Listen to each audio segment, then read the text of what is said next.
Yo yo yo yo yo yo, makan bakso sambil main yo yo. Wow, halo semuanya, ketemu lagi sama gue Kabo. Annyeonghaseyo.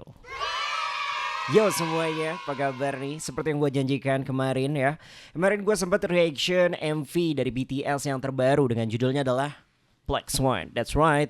Kayak gue gini ya, Black Swan gini. Black Swan gak sih gue? Enggak sih. Ya tapi gue ugly-nya tuh. Mereka ganteng-ganteng. Yang seperti gue janjikan nih, gue akan ngebahas tentang teori atau ngebedah teori dari pastinya MV dari BTS ini yang berjudul dengan Black Swan. That's right ya. Dan juga nih ya di MV Black Swan kali ini, jadi ini seperti yang kalian tahu ya, BTS tuh selalu banyak banget yang namanya teori-teori di dalamnya yang menjelimet bisa dibilang gitu kan. Tapi aku akan membedah ini sesuai dengan kapasitas aku lah ya. Ya kita coba aja aku bisa menyampaikannya dengan semoga dengan ya kata-kata yang agak sedikit-sedikit simple pastinya. Tapi yang kalian tahu ya MV Black Swan ini nih terkontaminasi. Bukan terkontaminasi tapi inspirasinya didapatkan dari salah satu film yang di tahun 2010 yang berjudul dengan Black Swan. Sama juga sesuai dengan titel dari lagu tersebut nih, lagu BTS ini ya dengan Black Swan juga. Yang dimana nih ya, ini mendapatkan film tersebut Black Swan itu banyak banget penghargaan juga, termasuk di film Festival Toronto gitu kan, yang dimana ceritanya apa ya, seorang penari balet mencari jati dirinya lah seperti itu. Dan apakah ini ada sambungannya dari MV BTS yang Black Swan kali ini? Ya aku nggak tahu lah ya. Walaupun aku bisa dibilang sih MV Black Swan kali ini tuh agak-agak mirip-mirip kayak Blood, Sweat and Tears. Apakah ada hubungannya? Wah nggak tahu juga sih. Tapi apakah ada hubungan dengan film Black Swan kali ini? Menurut aku ya. Penasaran kayak gimana?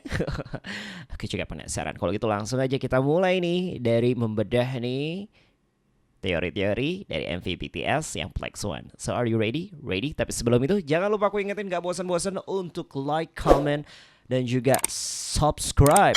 Terus juga share ke teman-teman kalian terutama yang ARMY ya kan. Karena biar apa? Biar Kak Bo semangat nih untuk bikin konten-konten selanjutnya. Telah ya. Dan kalau nggak salah, kalau emang misalkan ini bagus, aku nanti akan ngebuat teori MV yang BTS yang on. Oke, kalau kayak gitu jangan lupa subscribe. Terutama buat kalian yang suka Keigo dengerin konten-konten aku sebelumnya. Waduh, itu harus banget yang namanya. Nantilah ditunggu lah ya yang tentang Keigo kali ini. Aku akan nge-Keigoin lagi BTS one by one. Jadi ya ditungguin aja konten aku yang selanjutnya. Kalau gitu langsung aja kalau gitu kita bahas ya. Bagaimanakah teori dari MV Black Swan? Let's go. Nah langsung aja yang pertama nih. Yang pertama itu adalah tentang menari di tempat teater gitu. Nah kalau kalian nih di MV BTS yang Black Swan, kalian melihat bukan sebuah ya, bukan seorang juga, serame-rame segrup BTS yang ya ada juga sih bagian sendiri-sendirinya juga ya. Mereka menari di dalam sebuah teater. Nah itu baru benar. Nah di sini juga terdapat di film Black Swan sendiri ya pasti menampilkan seorang balerina yang menari atau perform di sebuah teater juga seperti itu. Yang dimana nih ini juga ada apa ya kesinambungannya atau terkait adalah tentang bagaimana mereka secara profesional, secara kesempurnaan menari di atas panggung atau di dalam sebuah teater. Gitu. Mau keadaan apapun itu, mau sedih, mau apa, mereka tetap profesional di dalam sebuah acara, apalagi untuk membahagiakan para pengunjung-pengunjungnya atau buat kalian para ARMY. Gitu loh ya. Itu yang pertama. Ya ada kesinambungannya lah ya. Ini baru basicnya dulu. Intinya mereka setelah di atas panggung itu ya kayak ya mereka bersenang-senang gitu di atas panggung. Dan selain bersenang-senang mereka juga tampil secara profesional gitu loh ya. Luar biasa. Oke, untuk yang kedua nih itu ada teorinya yang aku lihat adegan cermin. Wah, ya nggak sih adegan cermin nih. Nah, kalau yang kalian lihat di MV BTS sendiri, di situ ada personil dari BTS berkaca gitu kan. Bukan nggak lagi berkaca sih ya, bisa dibilang lagi di hadapan cermin gitu kan. Tapi banyak banget bayangan-bayangan yang melihat ke arah dia gitu. Dan ini kalau ngomongin soal dari film dari Black Swan sendiri ada juga adegan di mana si Nina karakter utamanya dari film tersebut gitu kan juga apa ya berkaca gitu kan ada pantulan cermin tapi berbeda gitu gimana sih maksudnya ya kayak gue lagi ngadep sana gitu kan tapi cerminnya ngadep lu gitu loh jadi bisa dibilang dia kayak melihat sosok lainnya gitu kan yang sedang melihat dia gitu sama yang terlihat oleh MV BTS Black Swan juga gitu kan si member BTS-nya lagi ke arah mana gitu kan ke arah depan tapi yang lainnya tuh pada ngeliatin dia gitu kan. Nah ini ada kesamaan di dalam ini gitu. Nah apa sih kira-kira makna atau istilahnya ya makna terbesit di dalam adegan ini? Adegan ini terbesit ataupun ada tujuannya adalah menunjukkan bahwa setiap manusia itu memiliki sisi-sisi lain gitu kan, yang dimana saling menunjukkan personanya gitu. Sisi-sisi sifat persona masing-masing tuh banyak banget gitu kan. Nah itu yang ingin ditunjukkan oleh BTS sendiri gitu kan, yang dimana sisi-sisi tersebut akan mereka pilih-pilih gitu kan untuk ditunjukkan ke publik. Wah, seperti itulah ya. Oke, itu tadilah nomor 2 dan sekarang kita langsung masuk aja ke nomor 3 nih. Nah, nomor 3 ini adegan mengepakkan sayap. Bukan mengepakkan ya, memunculkan sayap di punggungnya. Wah, si Jimin tuh kalau nggak salah ya. Dan ini juga di film Black Swan juga ada ya adegan dimana si penarinya juga nih menjadi seorang angsa gitu kan. Ya, menjadikan dirinya angsa lah gitu intinya. Dan bisa dibilang ya Black Swan ini nih menggambarkan sebuah kebebasan gitu. Dan adegan ini merupakan gambaran di mana para member BTS yang merasakan khawatir akan obsesi diri mereka sendiri dan kemudian mereka berhasil bebas dari obsesi tersebut. Itu yang ingin digambarkan oleh BTS dari adegan ini gitu. Apakah Jimin akan bebas dari obsesinya? Tapi obsesinya Jimin apa ya kira-kira ya? Pastinya ingin menjadi bintang terkenal ataupun apa ya, kita nggak tahu lah ya. Tanyain nama Jimin langsung aja. Oke, seperti itulah ya yang gue lihat dari MV-nya dan juga film dari Black Swan. Oke, kita masuk yang keempat nih. Adegan seperti akan terjatuh. Nah, ini Jimin lagi juga nih. Adegan ini merupakan gambaran di mana member BTS memiliki rasa takut dalam perjalanan karirnya. Dan mereka takut akan obsesi yang bisa menjadi akan menghancurkan mereka semua. Seperti itu. Ya, jadi bisa dibilang, Kak Bu, obsesi itu bagus apa jelek sih? Nah, itu tergantung bagaimana sudut pandang kalian gitu. Menurut aku ya, obsesi itu tuh kayak pedang bermata dua gitu kan. Obsesi itu bagus banget untuk kalian menuju tujuan kalian ya, visi misi kalian gitu. Tapi obsesi itu memang lebih ke arah konotasinya agak-agak sedikit negatif. Karena kalau kita udah obsesi, segala cara apapun akan dilakukan. Nah seperti itu. Kenapa member BTS sendiri juga nih berusaha untuk tidak membiarkan obsesinya merenggut tujuannya, seperti itu. Ataupun ya bisa dibilang dengan obsesi itu bisa menghancurkan semuanya karena konotasinya agak negatif kalau obsesi. Kecuali kalian memiliki yang namanya semangat ataupun apa ya kata-katanya ya itulah ya pokoknya yang lebih ke arah positif. Jadi obsesi itu ya sebenarnya bagus dan tidak sih, tergantung kalian gimana cara menggunakan obsesinya itu dengan tujuan yang lebih baik. Oke, seperti itu. Kita masuk ke yang kelima. Nah, untuk yang kelima ini seperti yang gua pertama kali nonton MV BTS yang Black Swan ini ya kemarin, langsung dimulai dengan Suga yang apa ya, Suga ini bernyanyi gitu kan ya, bukan bernyanyi dan nari lah ya bagiannya Suga gitu kan, tapi kayak ada bayangan gitu di belakangnya dia, tapi beda gitu gerakannya, kayak bukan gerakannya Suga, kayak orang lain. Nah ini mengarti pasti ada teorinya gitu. Teorinya apa sih? Jadi teorinya di sini ya, jadi atau shadow bisa dibilang atau bayangan merupakan sisi gelap dari seseorang. Bayangan yang ada di MV Black Swan BTS tersebut ya adalah ketakutan para member BTS saat menjalani karir mereka. Dan adegan terakhir adalah adegan di mana shadow atau bayangan member BTS tersebut ya mengecil. Wah, sama kayak di ending ya. Di ending kan begitu ya, lama-lama mengecil. Ini merupakan gambaran bahwa member BTS sudah menghadapi ketakutan mereka terhadap obsesi. Artinya nih, mereka sudah melewati masa ketakutan mereka sebagai musisi yang takut hancur karena sebuah obsesi. Seperti itulah ya. Nah, kan dari awal ya kalau yang kalian lihat nih ini pas banget gitu loh, kayak lu nonton MV Black Swan tuh kayak dikasih intinya gitu loh, nggak nanggung maksudnya apa sih ya kan, yang bikin bingung gitu enggak, tapi di situ udah menjelaskan bahwa dari awal kita lihat kan ada Suga yang dimana bayangannya menggila, menurut gua menggila gitu kan, menggila karena dia ngedance-nya apa kayaknya diem doang gitu Suga, tapi kayak yang di belakangnya bayangan brrrr gitu. Terus ada adegan dimana RM pas partnya RM gitu kan ada bayangan tapi yang nggak terlalu menggila, agak-agak sedikit apa namanya ya agak-agak down lah ya, maksudnya nggak terlalu yang kayak menjelimet lah kayak Suga di awal gitu kan. Nah baru di pas bagian terakhir di ending gue juga bingung, itu kayak horor banget cuy, tiba-tiba dari bayangan gede terus tiba mengecil. Nah itu maksudnya, jadi yang dimana tuh adalah ya mereka akhirnya bisa mengecilkan atau menghilangkan obsesi mereka, karena obsesi itu yang bisa membuat mereka hancur. Wow, maknanya dalam banget ya BTS ya. Seperti itu. Jadi so far sih itu sih yang aku bisa dapat ya, baru cuma 5 adegan doang. Terdapat teori-teori yang disampaikan untuk para ARMY ataupun para penonton di dalam MV tersebut. Terus Kak Bo ya kan, apa sih makna di balik MV dari Black Swan ini? Kira-kira apa ya? Nah, menurut aku ya bisa dibilang nih ada ketertarikan lagi. Bukan, ada sebuah kesinambungan antara MV Black Swan ini dengan film Black Swan yang di tahun 2010 dan juga dengan MV Blood, Sweat and Tears. Yap, ada sambungannya menurut aku. Nah, itu tuh kayak gimana? Jadi nih, film Black Swan ini menceritakan, ya aku jelasin dulu ya dari awalnya ya. Sebenarnya film Black Swan itu apa sih Kak Bo? Ya kan menceritakan apa sih? Nah, jadi ini film Black Swan ini menceritakan tentang seorang penari balet yang bernama Nina sebagai karakter utamanya ya, yang memiliki cita-cita atau juga bisa dibilang nih obsesi untuk memerankan Ratu Angsa di pentas cerita Swan Lake. Dan secara keseluruhan ya, film Black Swan ini mengandung makna di mana seseorang yang sedang melewati masa individualisasi diri. Apa itu Kak Bo individualisasi diri? Nah, jadi individualisasi diri itu adalah proses di mana seseorang menemukan diri mereka sendiri gitu loh. Ya kan, jadi kayak diri lo tuh mencari sebuah jati diri lah. Biasanya tuh berada di umur-umur belia lah, belasan, ataupun buat kalian ya yang baru kuliah atau menginjak umur 20, kalian di situ mencari jati diri. Gue mau menjadi apa? Gue harus seperti apa gitu. Sedangkan lu memiliki impian, tujuan. Tetapi karena lu belum bisa mengendalikan diri lu sendiri ataupun masih belum bisa mengendalikan obsesi itu. Nah, kadang-kadang obsesi dan juga motivasi itu beda-beda tipis lah. Kita susah membedakannya. Itu yang bisa menghancurkan. Nah, jadi nih gue lanjutin ya tentang individualisasi diri atau mencari jati diri lah ya bahasa gampangnya.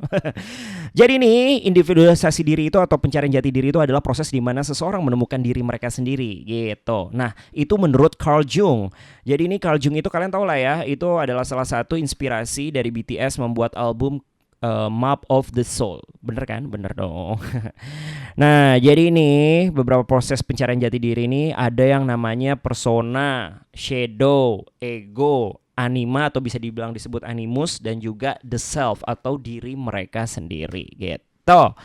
Dan ya di film Black Swan ini Nina memakai topeng untuk terlihat perfect gitu di mata orang lain dan juga di mata ya orang yang lagi ituin dia lah ya intinya ya. Dia juga akhirnya memiliki sisi gelap atau shadow dari dirinya sendiri ya. Kalau buat kalian yang nggak tahu ya, ini ada trailernya. Aku nggak mau ngasih munculin, nanti kena copyright. Jadi langsung aja kalian nonton ya kan trailer dari film Black Swan. Nah di situ tuh menceritakan, kamu bisa lihat ada adegan di mana Nina bisa melihat dirinya sendiri nih atau dirinya yang lain tanpa cermin gitu. Jadi kayak sisi gelapnya dia lah. Jadi gua nih tiba-tiba di samping gua tapi ada sisi gelap, dia pakai baju hitam-hitam semua gitu. Nah itu juga yang pengen ditampilkan gitu oleh BTS gitu. Nah maksudnya itu apa sih Kak Bo, sisi gelap itu? Nah sisi gelap itu tuh kayak dia tuh memiliki ego yang muncul dan tidak mau kalah dari orang lain gitu. Itulah obsesi. Dan ia juga memiliki anima atau animus dari dirinya untuk bahkan bisa ngelawan dirinya sendiri gitu. Anima atau animus itu apa Kak Bo? Anima itu adalah judul dari film kartun anime nggak, bukan ya. Ya bisa dibilang ada yang namanya shadow itu mungkin negatif ya, tetapi yang ngelawan itu adalah animanya gitu loh. Bener gak sih, correct me if I'm wrong ya kalau salah ya. Gue bukan orang psikologi ya, gue menyambungkan aja gitu.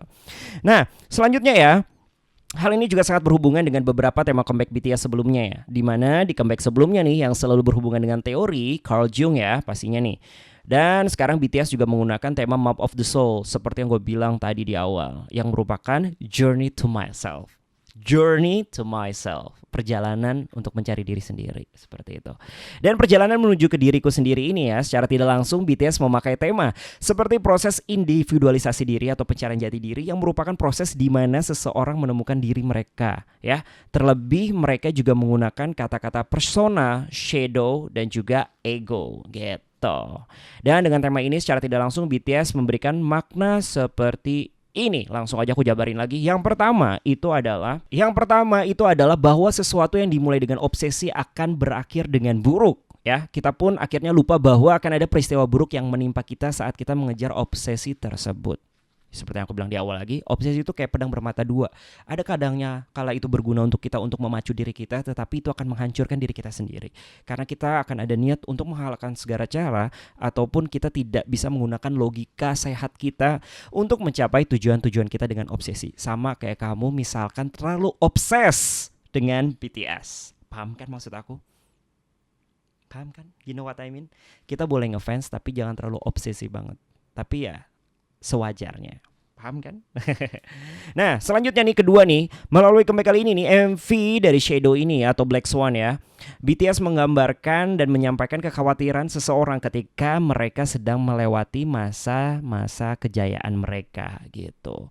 Jadi yang ditunjukkan juga dari BTS kayak mereka tuh takut gitu loh dengan masa kejayaannya mereka ya. You know lah ya, BTS tuh menjadi sebuah boy band, bukan sebuah segrup segrup besar, sebuah boy band yang global gitu loh. Hey, sampai ART gue aja tahu gitu loh BTS gitu kan. Itu tandanya udah kayak zaman-zaman Suju lagi gitu loh, yang dimana Suju di tahun 2010 tuh ngebum banget sampai ART aja tahu gitu kan tentang BTS ini gitu. Tentang Super Junior dan juga BTS maksudnya. Gitu. Dan dia tidak mau ya obsesi ini tuh ya menghancurkan mereka lah gitu. Nah yang ketiga nih ya, BTS memberikan makna bahwa saat kita mengalami individualisasi diri atau pencarian jati diri nih, kita harus sebisa mungkin harus sadar gitu kan ya, untuk mengontrol diri kita sendiri gitu, agar akhirnya nih kita tidak akan terjebak dengan persona, shadow dan juga ego kita. 3 poin penting itu yang bisa merusak diri kita gitu kan. Dan agar nantinya kita bisa mendapatkan sesuatu yang baik, dan agar nantinya nih kita bisa menerima dan mengenal diri kita sendiri gitu loh, melalui albumnya mereka, Map of the Soul ini, Journey to Myself. Itu yang disampaikan oleh BTS dari Black Swan ini. Jadi ya gue ngambil kesimpulan aja ya. Jadi untuk yang gue lihat, teori ataupun makna terdapat dalam MV kali ini itu adalah tentang bagaimana kalian jangan terpengaruh oleh obsesi kalian. Benar. Jika obsesi kalian sudah melanda diri kalian di dalam pencarian jati diri, tinggal nunggu waktunya aja sampai kalian dihancurkan oleh obsesi tersebut. Contohnya apa sih Kabo yang terobsesi? Misalkan kalian punya pacar. Nggak usah punya pacar deh. Misalkan kalian punya gebetan ya, kalian terobsesi udah cinta banget lah, udah sayang. Akhirnya rasa sayang dan cinta itu berubah menjadi sebuah obsesi. Ingat, menjadi sebuah obsesi. Karena kalau kalian sayang, kalau cinta itu, ingat, cinta itu tidak perlu memiliki. Paham kan maksud gue? Tetapi karena kalian udah obses, ingin memiliki dia, lu akhirnya menghalalkan segala cara. Contohnya, udah dideketin nggak bisa, udah dikasih hadiah nggak bisa, atau enggak lu belanjain dia sampai ber-MM. Oh gila, itu orang kaya banget ya, sampai berjuta-juta lah intinya lah ya. Lu untuk ngedeketin dia dan juga pastinya untuk menjadikan dia menjadi milik lu. Lu melakukan segala cara gitu, tetapi tidak berhasil juga gitu kan. Akhirnya apa? Karena lu udah obses sama dia, lu bukan sayang lagi namanya, lu bukan cinta lagi namanya, tapi lu udah obses sama orang tersebut atau gebetan lu itu gitu. Dan ujung-ujungnya apa yang lu lakuin? Obsesi itu. Lu akan menghancurkan diri lu sendiri. Mungkin lu akan pergi ke dukun, mungkin lu akan memperkosa dia. Ya, paham kan maksud gua? Ataupun lu akan melakukan segala cara apapun untuk memiliki dia. Yang dimana nih, ketika lu melakukan hal-hal tersebut ya, secara gak langsung lu lu menghancurkan diri lu sendiri. Seperti itu. Iya gak sih? Nah, itulah yang ingin disampaikan oleh BTS. Gila, gue suka banget inti dari makna MV BTS 1 ini. Bener-bener luar biasa. Ternyata MV itu tuh kalau dipelajarin tuh ternyata maknanya tuh dalam banget ya. Gue tuh selama ini tuh cuma nonton MV gitu kan, apapun itu, oh enaknya lagunya, oh iya ya. Gue tidak memahami lagu itu lebih dalam lagi. Ternyata ini yang ingin disampaikan untuk kalian, para ARMY dan juga para fans ataupun para K-popers juga. Pesan-pesan positif yang ingin disampaikan oleh BTS sangat luar biasa, super sekali. Gue suka banget sama dari makna lagu Black Swan ini. Kenapa? Karena gue sendiri pernah mengalami hal tersebut. Individualisasi diri, pencarian jati diri. Kalian mungkin di umur-umur sekarang kalian sedang mengalami hal tersebut gitu kan. Nah, sekarang saatnya kalian belajar, jangan terpengaruh oleh obsesi kalian sendiri. Ingat, aku juga pernah hancur. Ya gue gak mungkin ceritain juga sih cerita gue gitu kan, mungkin nanti gitu kan. Gue pernah ngerasa diri gue hancur karena gue mengikuti obsesi gue sendiri. Oke lah, gue kasih contoh, gue kasih agak sedikit teaser dalam kehidupan pribadi gue. Yaitu, gak penting sih tapi gak apa-apa, ini contoh doang. Yaitu adalah ketika gue terlalu obses dengan pacar gue sendiri. Yap, dulu banget, udah lama, 10 tahun lalu. Itu gue obses dengan pacar gue, bisa dibilang. Terus dia mutusin gue, dan ternyata gue pengen balikan, gue segala cara gue lakuin. Tapi akhirnya gue sadar, itu bukan cinta, tapi obsesi. Hanya sekedar obsesi. Karena ketika lu ikhlas, ketika lu benar-benar merelakan dia gitu, karena cinta itu tidak harus memiliki, walaupun itu bullshit. Ya, tapi di situ lo akan mulai ikhlas dan menemukan jati diri lu menjadi orang yang lebih baik lagi. Itu yang gue lakuin. Sayangnya sih BTS tidak muncul di tahun-tahun gue ketika obsesi itu meracuni diri gue sendiri gitu loh. Ya, kurang lebih seperti itulah ya. Oke lah kalau kayak gitu, terima kasih yang udah nonton bedah teori MV ya. Sebenarnya nggak teori juga ya, membedah makna dari MV BTS yang Black Swan ini. Semoga kalian suka pastinya. Maaf kalau terbelit-belit bahasa gue. Ini adalah percobaan gue untuk membuat bedah teori ya. Misalkan kalian ada apa ya, bisa dibilang masukan-masukan, langsung aja komen di bawah ini. Gue terima dengan sangat karena itu demi kemajuan gue. Ingat, komen ataupun kritik yang membangun, jangan kritik yang menghancurkan. Itu adalah obsesi juga. Ingat loh, love yourself, journey to yourself. Jadi love yourself juga. Oke dong kalau kayak gitu. Sip, kalau gitu itu aja sih dari aku. Terima kasih pastinya nih udah nonton video gue kali ini. Jangan lupa like, komen, dan juga subscribe channel gue Bobokul TV. Wede. Dan pastinya jangan lupa untuk share ke teman-teman ARMY kalian, dan juga follow Instagram gue @bobokul. Terima kasih. Kalau gitu saatnya gue pamit, dan saatnya gue mengucapkan drop the mic now. Bye. Annyeong.